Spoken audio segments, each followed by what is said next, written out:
बोल बम हर हर महादेव। मैं नंदन और आप देख रहे हैं बाबा बैद्यनाथ धाम देवघर यूट्यूब चैनल। दोस्तों, आज ये वीडियो मैं उन भक्तों के लिए लेकर आया हूँ जो चाहकर भी अपने भोलेनाथ, अपने आराध्य का दर्शन नहीं कर पा रहे हैं, अपने भगवान का दर्शन नहीं कर पा रहे हैं।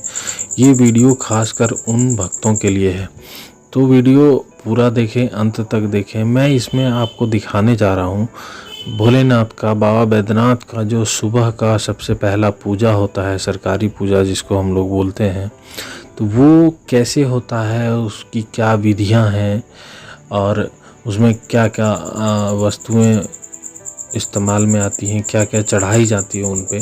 तो आप ये पूरा पूजा का जो विधि है शुरू से अंत तक देखें तो आप भोलेनाथ का दर्शन भी कर पाएंगे। और भगवान तो हृदय में बसते हैं, भक्त जो है, भक्त के हृदय में भगवान का वास होता है। तो हृदय से, मन से भगवान भोलेनाथ को आप इस वीडियो को देखकर वहीं से अपने अंतर मन से अपने भोलेनाथ को याद करें, प्रणाम करें, उनका आशीर्वाद लें।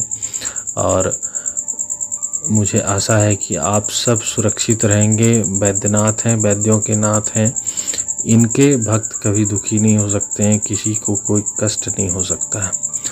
तो आइए देखते हैं ये पूजा कैसे होता है और इसमें क्या क्या किया जाता है, कैसे करते हैं। तो आज जो पूजा कर रहे हैं ये पुजारी अजय झा जी हैं। ये एक बहुत अच्छे पुजारी हैं, प्रकांड हैं, विद्वान हैं। ये आज सरकारी पूजा कर रहे हैं। ऐसे जो सरकारी पूजा होता है हर दिन अलग अलग पंडित निश्चित हैं, वो लोग करते हैं। और जो पंडित जी पूजा करते हैं, सुबह का पूजा करते हैं और फिर शाम में उनको श्रृंगार पूजा भी उनको करना होता है। तो सुबह से शाम तक निराहार निर्जला उपवास में रह के ये पूजा किया जाता है। तो ऐसे पंडित जी का दर्शन और भोलेनाथ का दर्शन सौभाग्य से मिलता है। तो आइए दोस्तों, पूरा पूजा देखते हैं हम और आप मिलके। और इस वीडियो को शेयर करें अपने घर परिवार, अपने दोस्तों में, ताकि वो लोग भी अपने आराध्य, अपने भोलेनाथ का दर्शन कर पाएँ। कि और जो नहीं आ पाए हैं वो वहीं घर पे रह के भोलेनाथ का दर्शन करें और आशीर्वाद प्राप्त करें। दोस्तों, वीडियो को अंत तक देखें, पूरा पूजा विधि देखें, तब आपको हो सकता है बहुत सारे भक्तों ने सुबह का पूजा, सरकारी पूजा पूरा देखा होगा या पिछले साल देखा होगा। तो ये जो वीडियो भी है वो पिछले साल का ही मैं रिकॉर्डेड रखा हूँ और इसमें पूरा पूजा विधि शुरू से अंत तक दिखाया गया है। तो इसलिए ये वीडियो मैं आप लोगों के लिए अपने चैनल पे अपलोड कर रहा हूँ, ताकि आप लोग पूरा पूजा विधि देखें और अपने पूरे परिवार के साथ देखें और भोलेनाथ का आशीर्वाद आप प्राप्त करें। चलिए अब हम और आप मिलके पूरा पूजा विधि देखते हैं कैसे क्या होता है।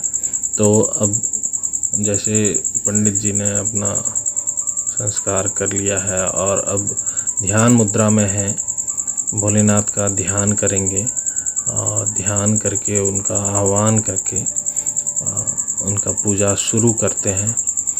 और पूजा शुरू जब होता है उसके बाद बारी बारी से उनके ऊपर पंचोपचार, षोडशोपचार पूजा होता है। तो इसमें फूल, माला, बेलपत्र, जल, दूध, घी, मधु, इत्र, चंदन, वस्त्र, हर रोज़ एक नया वस्त्र लगता है। तो ये सारी चीज़ें इसमें लगाई जाती हैं, इनको चढ़ाया जाता है। ये देखिए, ये ध्यान मुद्रा है, ध्यान कर रहे हैं, भोलेनाथ का आह्वान कर रहे हैं और शुरू हो चुका है पूजा।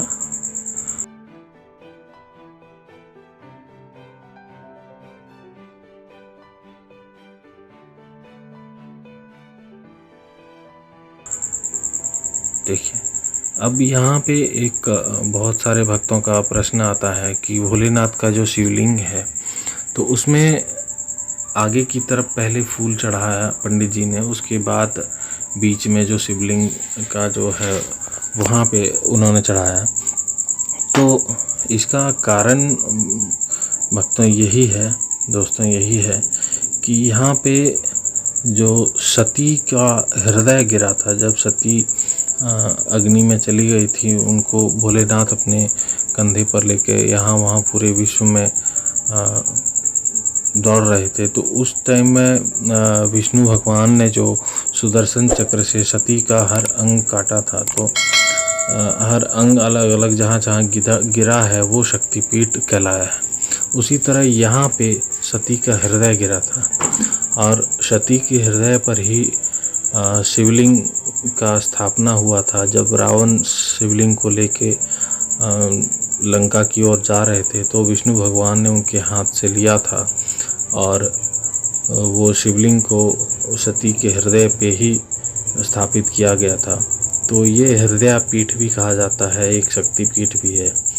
तो जो आगे में जो फूल चढ़ाया गया, बेलपत्र चढ़ाया गया, तो सबसे पहले यहाँ पे सती का पूजा होता है, माता पार्वती की पूजा होती है, उसके बाद शिव जी का पूजा होता है। मतलब अगर आप गर्भगृह में गए, पूजा किए, तो शिव और शक्ति दोनों का ही पूजा आप वहाँ पे कर रहे हैं, ये मान के चलें। चलिए और आगे पूजा विधि देखिए धीरे धीरे, और बाकी सब वस्तुएं इन पे चढ़ाई जाएंगी। पूरी पूजा विधि आप देखें, आशीर्वाद लें, भोलेनाथ का दर्शन करें। दोस्तों आजकल हर चीज़ ऑनलाइन हो गई, तो दर्शन भी आज ऑनलाइन आप लोगों को करा दे रहे हैं।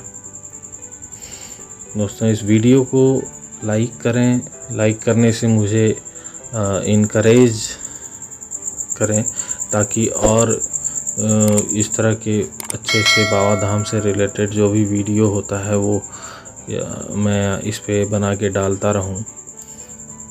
लाइक करने से मुझे प्रोत्साहन मिलता है, और जो लोग इस चैनल पे नए हैं उन सबसे एक प्रार्थना है कि इस चैनल को सब्सक्राइब कर लें और बेल नोटिफिकेशन ज़रूर दबाएं, ताकि मेरे हर नए वीडियो का नोटिफिकेशन आपको मिल जाए। मैं कोशिश करता हूं कि हर रोज़ कोई न कोई बाबा धाम से जुड़े हुए वीडियो इस चैनल पे डालता रहूं, ताकि भक्तों को बाबा बैद्यनाथ धाम से हमेशा अपडेट रहें। वो यहाँ की हर तरह की जानकारी उनको मिलती रहे कि मंदिर में क्या हो रहा है, कैसे हो रहा है, कब खुल रहा है मंदिर। दोस्तों श्रावण के लिए मंदिर तो अभी तक खोलने का कोई भी समाचार नहीं आया है।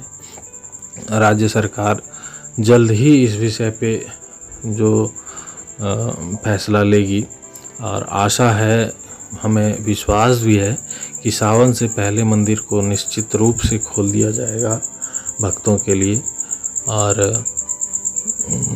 उसमें हो सकता है कि कोई लिमिटेशन हो, 2000, 4000, 5000 आदमी एक दिन में हो सकता है। ऑनलाइन पास आपको बनवाना पड़े, और कोरोना गाइडलाइन के तहत जैसे कोरोना की वैक्सीन आपने ले रखी हो तो उसका सर्टिफिकेट चाहिए, कोरोना का टेस्ट रिपोर्ट चाहिए। इस तरह की कुछ परेशानियां छोटी मोटी या जो भी कहें वो हो सकती हैं आप लोगों को। तो निश्चित सावन में भी हो सकता है आप लोगों को दर्शन मिलेगा। बाबा बैद्यनाथ अगर चाहेंगे तो सब ठीक हो जाएगा। यही वैद्यों के नाथ हैं, इनसे बड़ा वैद्य संसार पे कोई नहीं है। चलिए दोस्तों, मैं अपनी वाणी को यहीं विराम देता हूँ, और आप वीडियो देखें, पूरा अंत तक देखें और भोलेनाथ का आशीर्वाद प्राप्त करें। और इस वीडियो को लाइक शेयर ज़रूर करें, और सब्सक्राइब अगर चैनल पे नए हैं तो धन्यवाद। वीडियो पूरा अंत तक ज़रूर देखिएगा।